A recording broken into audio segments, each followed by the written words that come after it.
I remember the way she said it, soft, breathless, and laced with exhaustion. I'm just too tired, babe. Things got so crazy today. It was a Thursday night. Nothing special. Kids were asleep.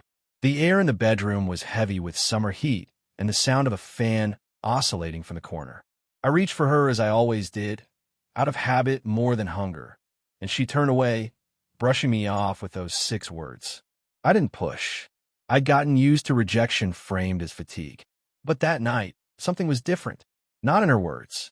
In the silence that followed. She didn't just fall asleep. She disappeared into it. My name's Marcus, 38, husband, father of 2, or so I thought. 2 weeks before that Thursday, I'd been let go from the startup I co-founded. Not because I was incompetent, not because of performance, but because the board was cleaning house and my ex-partner, Nathan Ford, made damn sure I was the first name cut. Nathan and I built that company. 10 years of blood, sweat, and ramen-fueled brainstorming. He was the face, I was the mind. We used to finish each other's sentences until he finished mine with a knife in my back. I came home that day in silence. I told Claire, my wife of 7 years, the truth. She looked shocked, even hugged me tighter than usual. Said she hated that man. Said he was manipulative, power-hungry, and that I was better off without him. And maybe she meant it. Maybe, for a moment, she really believed it. But 2 weeks later, on that Thursday night, after another, I'm just tired, I found her phone face down on the nightstand. Not unusual. What caught my attention wasn't the phone. It was the faint buzzing sound that kept coming back every few minutes. She had set it to vibrate, and she never did that. Claire hated not hearing her notifications. When she finally fell asleep, I picked it up. The lock screen lit up. No fingerprint, just a passcode. I knew it. Her birthday. 4 digits. It opened on the first try. What I saw wasn't a string of messages. It was one long thread at the top of her pinned chats. No name, just a flame emoji. And when I opened it, I felt my stomach twist. The messages weren't even subtle. Last night was wild. Still can't get your perfume out of my shirt. Missed you today. Hope your tired excuse worked again. Next time, we try the pool. Claire replied only minutes before. Can't wait. He's sulking again. Guilt works better than I thought. The timestamps matched perfectly with the moments I tried to reach for her. While I sat next to her, worried about our mortgage and my next job, she was busy sexting someone else. I scrolled up through the chat, reading every message like I was watching the collapse of my own life frame by frame. That's when I saw it. A photo. Not of her. Not explicit. Just a picture of a table at a rooftop bar. 2 drinks. A tan hand reaching across the table, holding hers. And that hand, the watch. I zoomed in. Silver Tag Heuer. Limited edition Monaco series. I knew that watch because I bought it as a thank you gift for Nathan. The pieces slid into place like a lock clicking shut. Claire, my wife, had been sleeping with my ex-business partner. No worse. She was using me, my firing, my vulnerability, as an excuse to justify it. Things got crazy, she said. Yeah, crazy enough to climb into bed with the man who cost me my job, my pride, my future. And now, I had to sit in this room beside her, pretending to be just a tired husband. But I wasn't tired. I was wide awake. And I wasn't going to confront her. Not yet. That would give her control. Tears. Excuses. Emotional warfare. No, I was going to play this slowly. Quietly. Like a man loading a weapon in the dark. The next morning, Claire kissed me on the cheek like nothing was different. Maybe to her, nothing was. She'd already crossed that line so many times it probably didn't register anymore. I watched her pour coffee into her travel mug, the same one I gave her for our anniversary, engraved with "Forever Starts Here." The irony could have made me laugh if it didn't feel like a blade under my ribs. I might be late tonight, she said casually, slipping her heels on by the door. Quarterly campaign meeting. I nodded, took a sip of coffee, and smiled. Don't wait up, I replied, my voice even. Controlled. Inside, my mind was sprinting. She didn't know that I knew, which meant I had time. Time to dig. Time to watch. Time to make them bleed without lifting a finger. And so it began. That afternoon, I drove to a local electronics store, picked up a few hidden cameras, 2 voice recorders, and a burner phone. Paranoia makes a hell of a project manager. I had plans within plans. First stop, Claire's car. I placed the recorder under the passenger seat and a GPS tracker beneath the rear bumper, magnetized to avoid suspicion. Next, her work laptop bag. I knew she always left it on the hallway bench. I slid a voice-activated recorder into the lining when she stepped out to take a call. That night, when she came home exhausted, I offered to run her a bath, something I hadn't done in years. She looked suspicious at first, then softened. Maybe she thought I was finally warming up again. Maybe she felt a twinge of guilt. Let her. As she soaked, I grabbed her phone and connected the burner to it via Bluetooth. Downloaded everything. Texts, call logs, photos, cloud backups, the whole symphony. Her second phone, the one I'd seen in those pictures, was still a ghost. But ghosts leave footprints. The next day, while she was out, I tore through her closet like a burglar on a deadline. I found it, tucked in a box of old winter scarves. Locked, but not secure enough. Factory reset? No, she used it often. That meant fingerprints. I waited until she was asleep and gently took her hand, pressing her thumb to the scanner. Unlocked. Boom. It was all there. Text with Nathan. Photos. Hotel bookings. Voice memos. Even a calendar marked with little hearts on the days they'd meet. Sometimes during my job interviews. Sometimes while I was with the kids.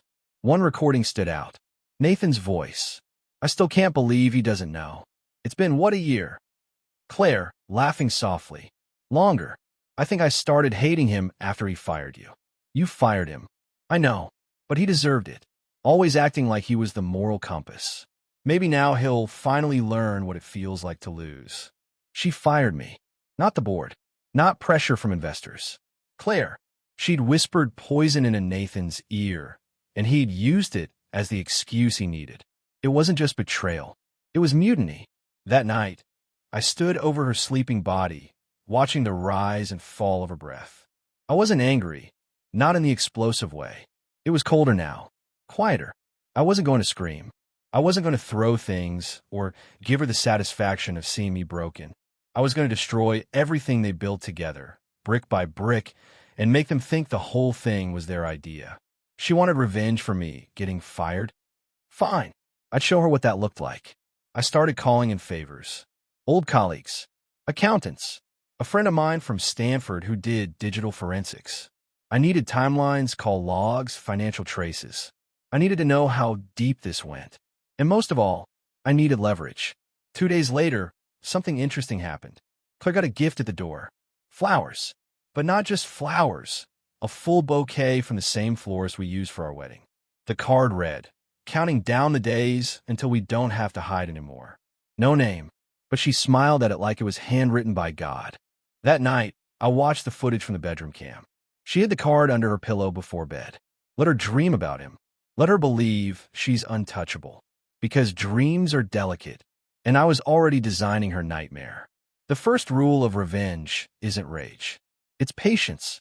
Let the world think you're licking your wounds while you're sharpening your blade. By Monday, I had enough data to build a timeline. Claire and Nathan had been sneaking around for nearly 16 months. Hotels, gift exchanges, cryptic Venmo payments labeled as client lunches. Hell, she even had a burner email, claire.whitmore.consulting@gmail.com, used only for hotel reservations. Smart, but not smart enough. What struck me wasn't just the deceit. It was the coordination, a level of logistics you'd expect from a special ops team, not two entitled adulterers. And yet, for all their planning, they'd overlooked the simplest vulnerability of all, trust. Trust is a flammable thing. So I lit a match. I started with Nathan, created a fake email from a burner account, something corporate sounding, attached a single blurry photo, Claire entering a hotel, timestamped to match a night Nathan was supposed to be in Denver. Subject: thought you should know. No name, no accusation, just a seed. Less than 12 hours later, Claire got in her car and screamed. I know because I was listening. Claire, yelling into speaker. What the hell, Nate? Are you seriously accusing me now? After everything I've done for you? I just want to know, were you in Chicago last Friday? Are you out of your and G mind? I was with you, you paranoid idiot. Jesus Christ. The call ended with silence. Not the kind that comes from resolution, the kind that festers. I smiled. Next step, make it real. I wanted them to start doubting each other's loyalty, not just mine. I created a fake profile, female, mid-30s, professional, attractive, and connected to Nathan's LinkedIn. I used AI to generate photos, conversations, the works. She was perfect, a ghost with lipstick. Then I had her message Nathan. Hey stranger, last week was amazing. Wish I'd gotten more than one night. Let me know when you're back in town. Hugs and kisses. He didn't reply. But 2 hours later, he deleted the comment on his last post where Claire had left a heart emoji. Boom. Crack in the armor. Claire came home that night in a mood. The kind of mood that simmers behind her eyes like a pilot light waiting for gas. Rough day? I asked, handing her a glass of wine. She nodded, rubbing her temples. You have no idea. Office politics. I'm just tired. Tired. Again. I sat beside her on the couch, close enough to smell her perfume, but not close enough to care. You ever feel like people aren't who you thought they were? She asked. The question hung there between us. Yeah, I said. I feel that way all the time lately. We didn't speak for the rest of the night. The next morning, I got a call from Ethan, my former lead developer at the company Nathan and I built. He caught wind of my firing and wanted to meet. I don't trust what's happening over there, he said. Morale shot. Everyone knows Nathan forced you out. People are scared. Opportunity knocks in strange ways. I pitch him something small. A whisper of a startup. No name. No launch date. Just a concept. I needed people. People who believed in me. And if I was going to burn Nathan's empire to the ground, I wanted to be standing on the ashes with something better in my hand. Ethan was in. Meanwhile, the cameras and recorders in our house were painting a very interesting picture. Claire had stopped texting Nathan from her main phone. She was using the burner exclusively now. Only at night. Only in the bathroom with the shower running.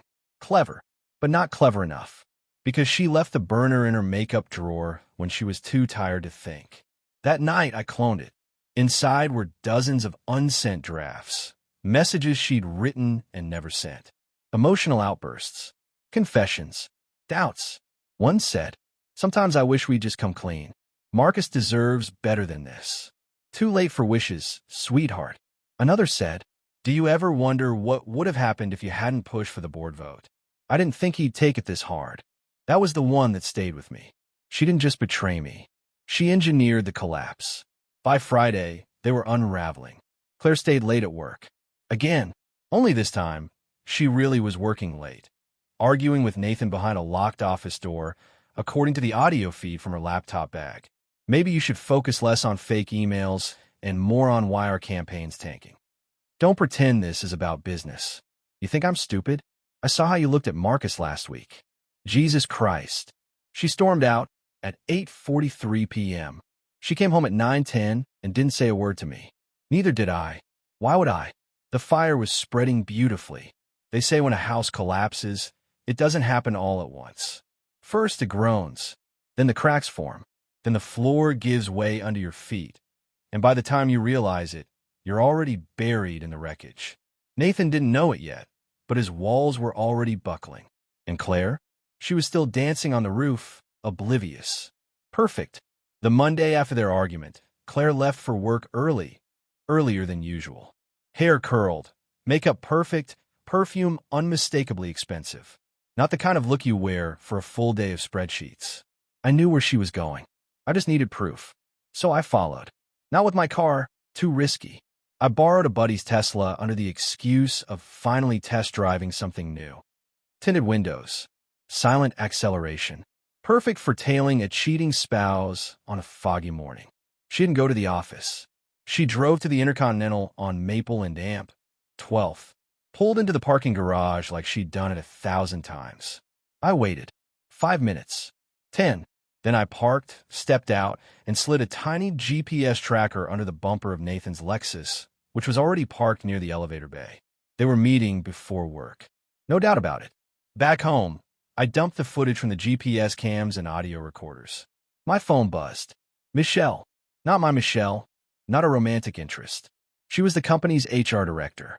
A no bullshit type with sharp eyes and a sharper tongue.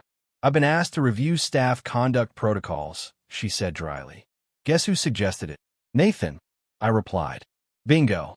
He's trying to preempt something. That tells me he's either scared or guilty. Probably both. Can you stall him? I can do more than that. I'll send him a draft of the revised employee handbook, heavy on anti-fraternization language. Let's see if that rattles him. I laughed for the first time in weeks. Michelle, you're dangerous. Good. So are you. Later that night, I had dinner ready when Claire walked in. Steak, garlic mashed potatoes, her favorite Syrah, breathing beside her plate. She looked startled. Everything okay? She asked, setting down her purse. Great, I replied, pouring wine. Just thought we could enjoy a night in. You've been working so hard lately. She blinked twice. The guilt behind her eyes was almost too obvious. As we ate, I asked her about work, just vague questions. How's the campaign? Stressful quarter? She nodded through a mouthful of mashed potatoes, mumbled something about delays and overworked teams. I watched her closely. People lie with their words, but they confess with their eyes. I waited until midnight.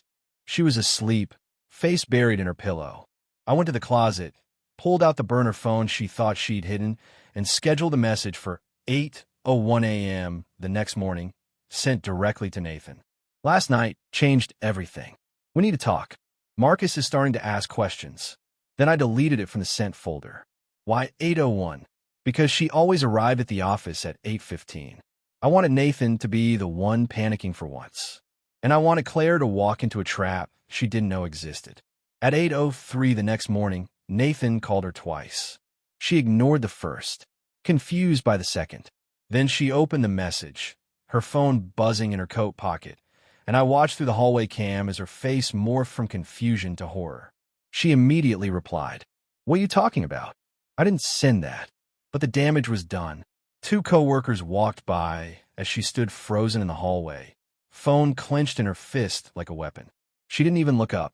Nathan didn't reply. I knew why. Because that same morning, I'd sent another email from a different burner address to the company's investor oversight committee. Anonymous tip: 2 senior employees at Whitmore 4 Media are violating corporate policy through an ongoing affair.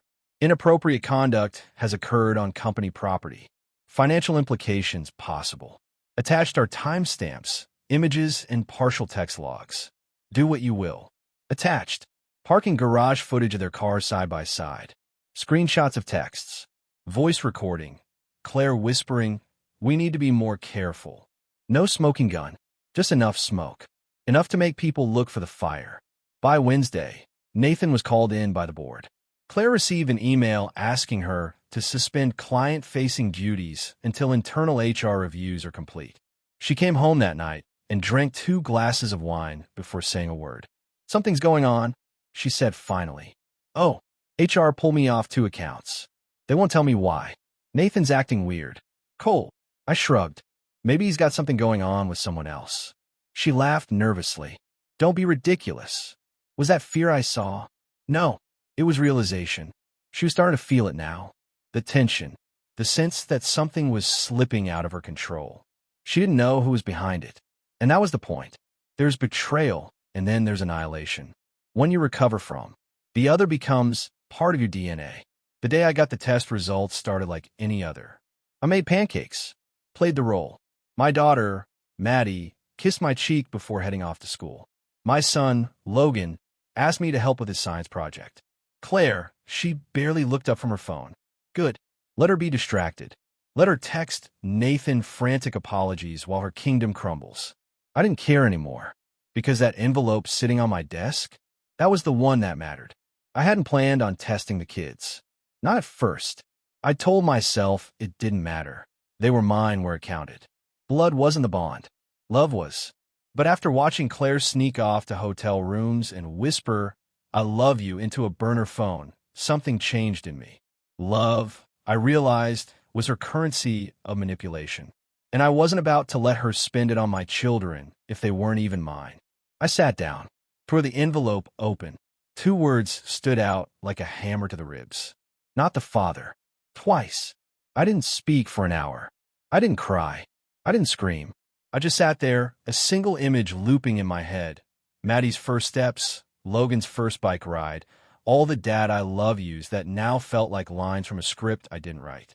And Claire? She knew. There was no way she didn't know. She convinced me to get a vasectomy after Logan. She'd held my hand, told me it was the right move. We had our family, she said. Let's just enjoy what we have. The truth? She knew she wouldn't be able to lie her way through another pregnancy.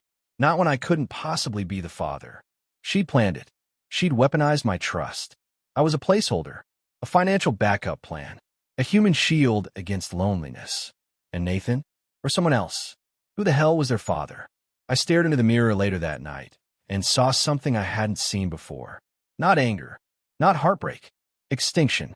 The version of me that believed in marriage, in loyalty, that version was dead. What remained was a man with nothing to lose. And that's the most dangerous kind. I waited 2 days. Let the chaos at our office brew. Nathan was under internal review. Claire was being temporarily reassigned. She tried to act unaffected at home, but I noticed how quickly she'd shut her laptop whenever I walked by. She was trying to get ahead of something. She didn't realize the finish line was already behind her. That Saturday, I invited her out. Dinner. Her favorite place. Just us. She said yes, eyes narrowing in suspicion. I kept it light. Ordered her usual. Complimented her dress. Let her think I was forgiving. That maybe, just maybe, I was crawling back into the fog she created. Over dessert, I reached in my jacket and slid a manila envelope across the table. "What's this?" she asked, smiling thinly. Just a little clarity. She opened it, saw the first paternity result, then the second. The smile vanished. Her throat bobbed as she swallowed nothing. Marcus, I can explain." "Don't." I said it softly, deadly soft. "I want you to listen." She nodded, lips trembling. I leaned in. "I know about Nathan. I know about the burner phone. I know about the hotel on Maple. I know you orchestrated my firing. But this," I tapped the envelope. "This is the part that makes it war." Tears welled up. She reached for my hand. I didn't move. "They're still your children," she whispered. "They were," I said coldly. "But you killed at the moment you let them grow up calling me dad while lying every goddamn day." She covered her face. The restaurant around us kept moving. People sipping wine, forks clinking. No one knowing a slow-motion execution was happening in the corner booth. "I don't hate them," I added, "but they're not mine, and they deserve to know one day exactly why their real father never came to get them." Her hands dropped from her face. Fear now. Not guilt. Not sorrow. Real, animal fear. "What are you going to do?" she asked. "Something surgical," I said, and I meant it. That night, I filed the paperwork with my attorney. Not just divorce. Paternity disestablishment. It's a little-known legal tool in some states. If you find out a child isn't biologically yours, you can formally sever parental rights and financial obligations, especially if paternity was assumed under fraudulent circumstances. Claire wouldn't just lose me.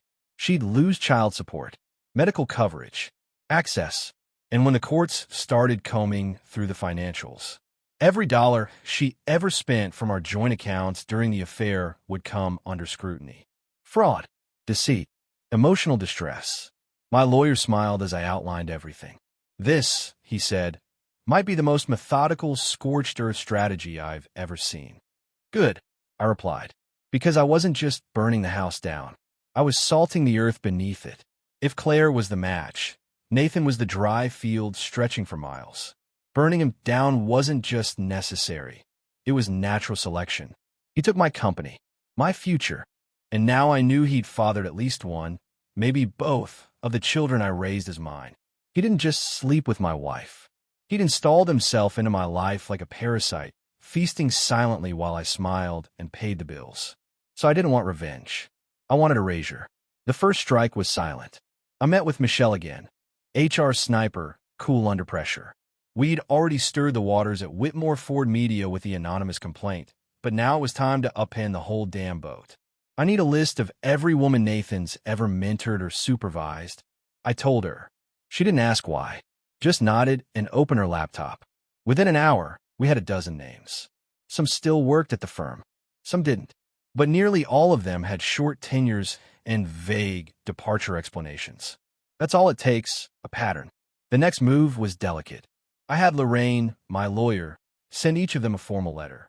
Not accusatory, just inquiry of experience. A few ignored it. Most didn't. Two responded with emails that said everything in careful, fearful legalese. There were circumstances that made me uncomfortable, but I did not pursue action at the time. Mr. Ford created an environment that made continued employment emotionally difficult. Gold. We scheduled interviews with a corporate compliance firm, external, reputable, and very expensive. But money wasn't an object anymore. Not when blood was on the ledger. Next, I traced his family. Nathan was married. He'd kept it quiet over the years, especially once Claire entered the picture. But it was there. A wife named Samantha and a 9-year-old son in private school. Perfect. I didn't need to contact her directly. Not yet. Instead, I had a packet couriered to her home, marked as legal notice confidential. Inside, photos of Nathan and Claire entering the Intercontinental. A printed text log from the burner phone. A letter. You don't know me, but your husband knows my wife. This is not blackmail. This is transparency. You deserve it more than I ever did. No return address. No name. Just a timestamp on the envelope. 10:17 a.m. Friday. At 10:38, Nathan's phone went dark. No location ping. No text to Claire. Radio silence. By 3 p.m., he had left the office for a family emergency. By Monday morning, he was suspended without pay. And by Tuesday, Nathan Ford was out of the company completely, resigned to prioritize his family. Claire didn't come home that night. She stayed somewhere else, maybe a hotel, maybe with a friend, maybe in the wreckage of what she thought was her future. I didn't care. I poured a whiskey, sat on the porch, and watched the sun set with the calm of the man who just pulled the last pin from a grenade and dropped it behind enemy lines. Michelle texted me later. Ford's been wiped from his sight. Bio's gone. Press release tomorrow. You won. I stared at the message for a long time. You won. It didn't feel like winning. It felt like unearthing your father's grave and burying the man who stole your life inside it. But still, closure has a certain taste. Like cold metal on the tongue. Claire returned the next evening. No warning. She looked drained, mascara smudged, hair tied back like she hadn't touched a mirror all day. I didn't look up from my laptop when she walked in. Can we talk? She asked. I didn't answer. She took that as a yes. I know what you've done. I know you sent everything to Sam. Still typing. She called me. Claire continued. Told me about the package. She's filing for divorce. Now I looked up. Good, I said. You two should have something in common. Silence. Her lip trembled. Her eyes welled up. I didn't think it would go this far, she whispered. I didn't think you'd destroy everything. I closed the laptop, stood slowly. You destroyed me, and I rebuilt myself out of your ashes. That's not destruction, Claire. That's resurrection. Then I walked past her and left her standing in the ruins. The next week was quiet. Claire moved into a friend's place. The kids, who still didn't know the truth, stayed with me. She hadn't contested it. Probably realized the courts wouldn't take her side after the paternity bomb and the HR implosion. I watched them sleep some nights and try to feel anything. But all I could do was stare at them and wonder who they belonged to and why the man who made them didn't care enough to claim them. Victory is never clean. When the smoke clears, you're left counting bodies. Some you aimed for, some you didn't. Some you didn't even know were in the blast radius. And in my case, 2 of them were sleeping upstairs in Star Wars pajamas and asking why Mom hadn't come home this week. I'd spent weeks preparing to ruin Claire and Nathan. I'd visualized every move, anticipated their reactions, calibrated each blow to land with surgical precision. But what I hadn't planned for, what I'd avoided even thinking about, was what came after. You destroy a marriage, a business partner, a legacy, and then what? You're left standing in the crater, wondering if the man who set the charges is the same one who used to push his daughter on the swings and fall asleep with his son curled against his chest. I wasn't so sure anymore. It was Maddie who cracked the silence.